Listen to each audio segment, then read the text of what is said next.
또 어마어마한 진짜 경력을 가지신 분이. 현재 부동산의 이제 계속해서 분위기라든지 전망이라든지 네. 참고하시면 되겠고. 이건 거의 모를 것 같아요. 네, 이건 진짜 네. 꿀팁인데요. 혹시 그런 이제 사회 초년생들한테 꼭 해주고 싶은 조언이 있다면 어떤 게 있을지. 투자에는 관심이 있는 것 같아요. 그런데 자만을 하면 안 됩니다. 이게 사람이 투자를 하다가 운 좋게 성공을 할 수가 있거든요. 한 번도 할 수 있고 두 번도 할 수 있어요. 그런데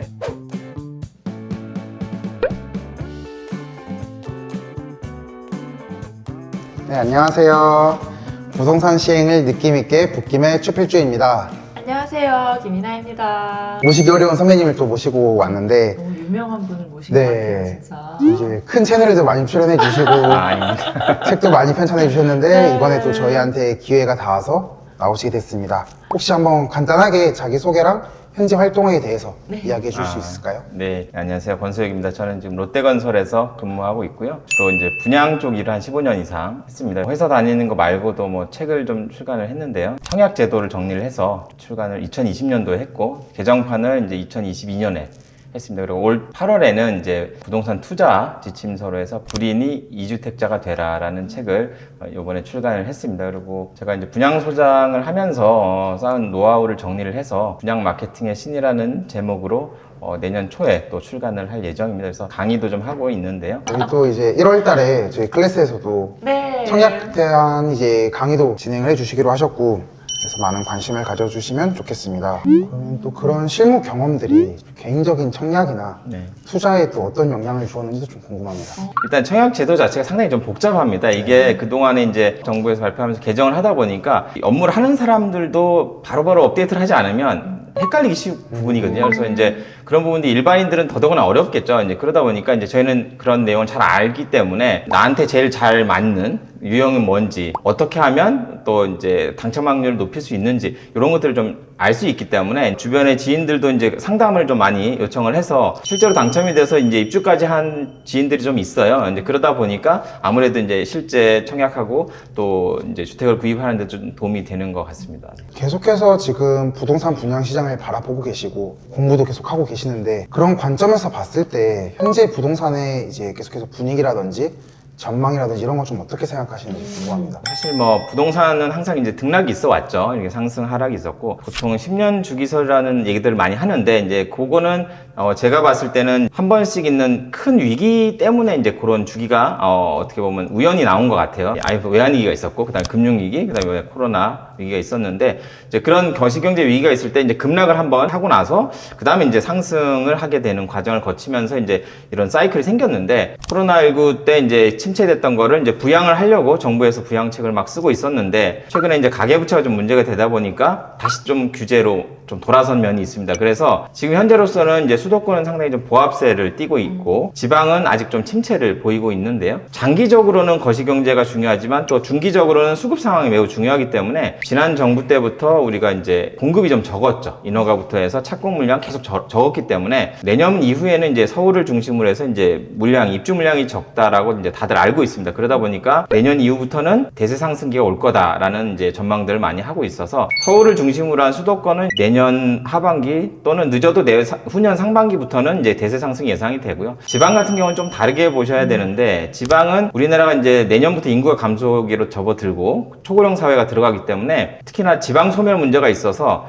광역시 같은 경우에는 이제 핵심 지역들, 부산 해운대구라든지 대구 수성구 뭐 이런 지역들 같은 경우에는 좀 괜찮겠지만 그 변두리라든지 아니면 일반 지방 중소도시들은 산업적인 기반이나 이제 이런 것들이 충분하지 않으면 상당히 이제 침체에서 회복되기가 좀 어려울 거다라고 이제 보는 시각입니다. 그럼 사실 또 많은 현직자분들 같은 경우에는 내가 알고 있는 지식과 노하우가 경쟁력이라고 생각을 하기 때문에 좀 공유를 안 해주시려고 하시는 분들이 좀 더 많더라고요. 근데 좀 그렇게 적극적으로 공유를 해주시고자 결심하게 된 계기가 있으실까요? 일단은 뭐 청약 같은 경우에는 이제 제가 분양소장 업무를 하다 보니까 이제 생각보다 부적격 당첨되시는 분들이 많더라고요. 이분들이 왜 부적격이 됐지 이제 고민을 좀 하게 된 거죠. 시중에 있는 책이라든지 이런 자료들이 너무 이제 투자 중심으로 그래서 이제 뭐 나는 이렇게 해서 청약 당첨돼서 돈 벌었다 이런 책들이 많더라고요. 아는 사람이 보면 이해가 되지만 모르는 사람은 이해가 안 되는 거죠. 그래서 그러면 그런 내용을 좀 내가 잘 아니까 정리를 한번 하면 청약하시는 분들이 부적격을 좀 안 될 수 있지 않겠나, 알 수 있는 어떤 채널을 만들어주면 좋겠다, 이런 생각이 들어서 이제 청약 제도를 제가 정리를 해서 이제 출간을 했었고요. 그래서 부동산 투자 같은 경우에는 이제 다들 그런 얘기를 하죠. 우리나라에서 보면 월급만 받아가지고는 살기 어렵죠. 다들 또 뭐 경제적 독립도 꿈꾸지만 투자를 해야지 이제 가능한 건데, 보면 주위에 뭐 주식 투자나 뭐 가상화폐, 비트코인 이런 거 해가지고 돈을 벌었다는 사람이 극소수가 있긴 한데, 네. 극소수만 이제 쳐다보고 이제 무작정 따라가는 분들이 생각보다 많더라고요. 그나마 얼마 없는 종잣돈도 이제 날리는 분들이 있어서 부동산 투자를 할 때 좀 충분히 공부를 하고 투자를 해야 된다. 그래야 이제 투기나 도박이 아니다. 이제 그런 취지에서 이제 나름 또 제가 그동안에 이제 공부했던 내용이랑 경험을 좀 담아서 좀 부동산 지침서를 또 출간을 하게 됐습니다. 진짜 감사합니다. 근데 이제 또 공부를 하는 입장에서 굉장히 기초적인 질문부터 그러면 좀 드려볼 수 있을까 궁금한데요. 저는 청약이라는 단어를 언제 들었냐면, 은행에 가면 은행 창고에 앉아있는 직원들이 오신 김에 청약 받아드세요. 맞아요. 그때 처음 듣는데요. 뭘 모르고 일단 들거든요. 2만 원만 들면 된다 그래서. 네. 근데 청약이 대체 뭘까요? 간단하게 말해서 이제 내 집을 마련하기 위한 그런 과정에서 이제 청약은 이제 분양받기 위한 그런 이제 절차를 말한다라고 그냥 간단하게 말씀드릴 수 있겠는데요. 청약 제도는 이제 주택 공급에 관한 규칙에 따라서 이제 진행이 됩니다. 그래서 일단 소비자분들 입장에서 말씀을 드리면 우선 공급, 특별 공급, 일반 공급 이렇게 세 가지로 크게 볼 수가 있는데요. 이제 본인이 해당이 되시는 거를 이제 맞춰서 청약을 하시면 되는데, 아주 간단하게만 설명을 드리면 이제 우선 공급은 여러 가지 유형이 있는데, 그 중에서 가장 일반적인 거는 이제 수도권의 대규모 택지 개발주, 흔히 말하는 1기, 2기, 3기 신도시 그런 지역들에서 공급을 할 때 해당 지역에 이제 거주하시는 분들한테 좀 우선적으로 당첨될 수 있는 기회를 드리는 거거든요. 그러니까 대규모 택지 지구가 그 시에 주택을 공급하려는 목적이 아니라 수도권 전체에 대한 이제 주택을 공급하려는 목적이지만, 또 그렇지만 그 지역 분들한테도 우선권을 줘야 되기 때문에 적용이 되는 건데, 남양주의 왕숙 신도시를 예를 들어서 말씀을 드리면, 거기서 공급하는 주택 같은 경우에 남양주시 거주자한테 30% 물량을 배정을 해서 우선적으로 당첨 기회를 드리고, 그 다음에 이제 경기도 지역에서 20%, 그리고 그 이외에 수도권 지역에 이제 50% 이런 식으로 비율을 나눠서 이제 우선적으로 이제 배정을 해드리고요. 그 이외에 이제 서울이나 인천 같은 경우에는 50%입니다. 그러니까 위례 신도시의 송파 같은 경우는 서울에 들어가죠. 그러면 거기는 이제 50%를 서울시 거주자한테 우선적으로 배정을 해주고, 나머지 50%를 이제 수도권 거주자, 이런 식으로 배정을 해줍니다. 그래서 그런 식의 이제 우선 공급이 있고요. 그 다음에 특별 공급은 이제 기관 추천 유형이라 그래서 국가 유공자라든지 장애인, 그리고 뭐 중소기업 근로자, 뭐 그다음에 뭐 철거주택 이주민이라든지 이전 지역에 따른 그 근로자 공무원들 등등 이제 이런 기관 추천 유형이 있고, 그리고 신혼부부, 다자녀, 그리고 노부모 부양 뭐 이런 것들이 있습니다. 그래서 그것들은 이제 각 유형에 따라서 이제 자격 요건이 다 좀 차이가 있고요. 기관 추천 같은 경우에는 이제 해당 기관에 이제 자격 되시는 분이 신청을 하면 당첨자를 정해서 이제 사업 주체로 넘겨주기 때문에 이제 거기서 실질적으로 다 결정이 되는 거고, 다른 유형들은 이제 각 유형별로 우선순위에 따라서 이제 결정이 됩니다. 일반 공급은 이제 가점제, 추첨제, 순차제가 있는데, 가점제가 가장 이제 익숙하실 거예요. 가점제 같은 경우는 이제 입주자 가입 기간하고 이제 무주택 기간, 그 다음에 이제 부양가족수, 요걸 가지고 이제 84점 만점으로 해서 점수를 산정을 해서 이제 선정을 하고요. 추첨제는 말 그대로 이제 운 좋은 사람이 되는 거죠. 그리고 순차제는 이제 민영주택은 아니고 국민주택에 있어서 이제 통장 가입 인정 기간이라든지 납입 금액을 가지고 이제 순차적으로 선정을 하는 방식입니다. 청약이 사실 주택을 구입할 때 있어서 굉장히 중요한 부분이라고 할 수 네. 있네요. 혹시 우리 대표님은 청약 있으신가요? 청약 통장은 저도 이제 일찍이 이제 가지고 있었는데, 네. 좀 방금 든 생각이, 전 특별공급 중에서 중소기업 대상이 있는지 몰랐어요. 저는 한 번도 특별공급 쪽으로 생각을 해본 적이 없었거든요. 근데 그 경쟁률이 중요할 것 같은데요. 각각의 경쟁률이 좀 어느 정도 치열한지 궁금한데요. 인기 있는 단지냐 아니냐가 또 중요하긴 하지만, 유형별 경쟁률 같은 경우를 말씀을 드리면, 일단 생애 최초 특별공급하고 신혼부부가 가장 좀 경쟁률이 치열합니다. 왜 그러냐면 생애 최초 같은 경우에는 우선순위가 없어요. 그냥 다 처음이니까 그냥 추첨입니다.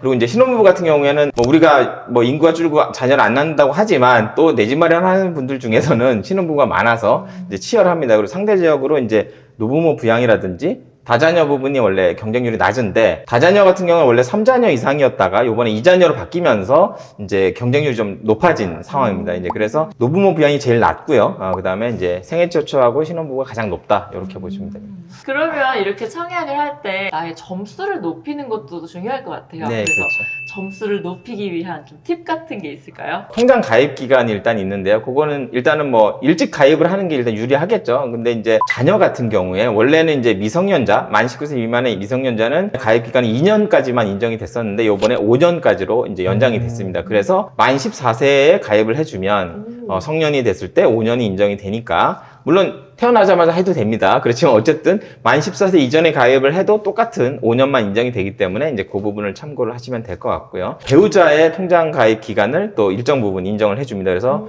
최대 3점까지 인정을 해주기 때문에 물론 만점이 늘어나진 않습니다. 만점은 17점인데 내가 예를 들어서 내 가입 기간으로는 뭐 13점이다. 근데 배우자가 뭐 한 6년, 7년 가입된 게 있다 그러면 3점까지 더해져서 16점이 될 수 있는 그런 겁니다. 그러니까 만점을 넘어서지는 못하지만 만점이 아닌 경우에는 이제 배우자 통장 가입으로 최대 3점까지 가능하기 때문에 그런 부분들 네. 참고하시면 되겠고 이건 거의 모를 것 같아요. 네, 이건 진짜 네. 꿀팁인데요. 그 부양가족 같은 경우에는 이제 배우자랑 직계가족이 부양가족이 대상이 되는데 뭐 배우자야 뭐 상관이 없지만 부모님 아무래도 이제 요즘에 뭐 자녀가 많더라도 2자녀밖에 안 되는데 부양가족이 6명이 돼야 만점이 되거든요. 그러다 보니까 이제 부모님을 활용을 하는 방법인데 물론 부모님이 주택이 없으셔야 됩니다. 부모님이 주택이 없으시다 그러면 내가 세대주가 되고 부모님이 세대원이 되면 1년 이상 모시면 이제 부양가족으로 될 수가 있고요. 또 만약에 배우자의 부모님도 만약에 무주택이시다 그러면 부부는 주민등록이 분리가 돼도 상관이 없기 때문에 세대 분리를 해서 배우자가 세대주가 되고 배우자의 부모님이 이제 세대원이 돼서 하면 만점을 받을 수가 있는 그런 부분이 있기 때문에 참고를 하시면 되는데요. 배우자를 제외하고는 꼭 주민등록상에 같이 들어가 있어야 됩니다. 자녀들도 그 부분은 참고를 하시면 되겠고 그다음에 이제 무주택 기간이 있는데 이제 아무래도 무주택 기간은 청약을 하려는 사람을 기준으로 합니다. 이제 그렇지만 결혼을 했다 그러면 배우자가 혼인신고 이후에 주택을 소유한 적이 있으면 배우자랑 청약 신청자가 모두 무주택인 기간으로 축소가 됩니다. 그러니까 예를 들어서 나는 10년 동안 무주택이었지만 5년 전에 결혼을 했는데 배우자가 주택이 있었다. 혼인신고 이후에. 그러면 배우자의 무주택 기간이 4년이면 제가 청약을 하려고 할 때도 4년으로 줄어들거든요. 물론 혼인신고일 이전에 주택을 소유하고 있었던 건 상관은 없습니다. 그래서 요즘 같은 경우에 이제 예를 들어서 결혼을 할 사람이 있는데 나는 무주택인데 상대방이 주택이 있을 수 있잖아요. 그럴 때는 이 주택을 계속 가지고 갈 거면 상관이 없는데 예를 들어서 우리 결혼을 하니까 이제 기존 주택은 정리하고 뭐 특별공급이라든지 이런 걸 통해서 새로 분양을 받아보자 청약으로 그렇게 생각이 든다면 기존 주택을 정리를 하고 혼인신고를 하면 이제 나의 무주택 기간은 살아있는 거죠. 그러면 이런 청약 시장에도 혹시 트렌드라는 게 있을지가 좀 궁금한데요. 아무리 부동산에는 항상 트렌드가 있기 때문에 앞으로 이런 뭐 규제가 생길 것 같다거나 이러면 혜택이 늘어날 것 같으니까 이런 준비를 미리 해놓으면 좋을 것 같다라는 팁이 있으시다면 제 생각에 이런 팁은 선생님께서만 해주실 수 있는 팁이 아닐까 싶어가지고요. 일단 지금 뭐 이슈는 그렇습니다. 주변 시세보다 싸게 나온 것들은 경쟁이 몰리는 건 당연한 거고요. 이제 특히나 요즘에는 이제 흔히 말하는 로또 청약이 조금 말이 많이 나오죠. 이제 그게 뭐냐면 취소주택 재공급이라든지 이제 무순위 청약 이런 것들인데 취소주택 같은 경우에는 이제 청약을 하면 안 되는 그런 청약 어떤 질서 위반 예를 들어서 뭐 자격이 안 되는데 자격이 되는 것처럼 한다든지 이래서 취소가 되는 경우 그럴 때 이제 다시 이제 분양을 하게 되고 무순위는 이제 여러 가지 뭐 사유로 해약이 됐을 경우에 이제 되는 건데 중요한 거는 요 주택들이 최초 분양가에서 큰 차이 나지 않은 금액으로 분양이 된다는 거죠. 그러면 이 준공 시점에 분양이 새로 나오기도 하거든요. 그러면 그 사이에 시세가 오르면 흔히 말하는 안전마진이라고도 하는데 주변 시세보다 얼마나 저렴하게 나올 수가 있는 거죠. 몇 억씩. 그래서 뭐 최근에도 이슈가 됐던 것들이 단지들이 여러 개가 있는데 분양가 상한제가 적용되는 주택 같은 경우에는 더 큽니다. 그 차이가. 왜 그러냐면 우리가 이제 사업주체가 공급을 할 때는 거래사례 비교법에 따라서 주변 시세가 이 정도니까 우리가 이 주택은 이 정도 가격까지는 책정을 해도 팔리겠다. 보통 그렇게 결정을 하는데 분양가 상한제 주택 같은 경우는 이제 원가법에 따릅니다. 수도권에 공급되는 공공택지에 있는 분양가 상한제 주택은 거의 분양가가 거의 비슷합니다. 평당 1,400에서 한 1,500 정도. 그거는 뭐 경기 남부 지역 뭐 평택 뭐 화성뿐만이 아니라 대부분이 그렇기 때문에 분양가 상한제 주택 자체가 주변보다 싼 경우가 많죠. 서울에 가까울수록 더 많이 싸고요. 이제 그런데 그런 것들이 튀어나오면 시세보다 몇 억씩 싸버리니까 이제 그래서 이제 로또 청약이 되는 건데 이제 그런 부분들에 대해서 잘 본인이 자격이 된다 그러면 관심을 가지고 이제 청약을 하시면 좀 도움이 될 수 있을 것 같습니다. 와, 정말 꿀팁인데 너무 네. 감사합니다. 너무 지방 같은 경우에는 원가법이라고 하면은 오히려 시세보다 비싸지는 수도 경우도 있죠. 예를 들어서 이 공사비는 사실 서울에서 하나 지방에서 하나 네. 똑같은 거기 때문에 토지 조성 원가에서만 약간 차이는 있을 수 있을 뿐이지만 예를 들어서 정말 그 광역시도 아니고 일반 시도에 흔히 말하는 막 이렇게 그렇죠. 얘기를 시내 하고 막 하는데 면리. 그러면 사실 그게 안 되겠죠. 아. 그렇기 때문에 이제 그런 지역은 사실 실질적으로 뭐 공공에서 어떻게 좀 공급을 한다든지 뭐 그렇게 돼야 될 것 같고요. 그리고 뭐 한 가지 추가로 말씀을 드리면 시장이 안 좋았었기 때문에 이제 이전 정부 때 규제 지역이 다 해제가 됐죠. 그러다 보니까 지금은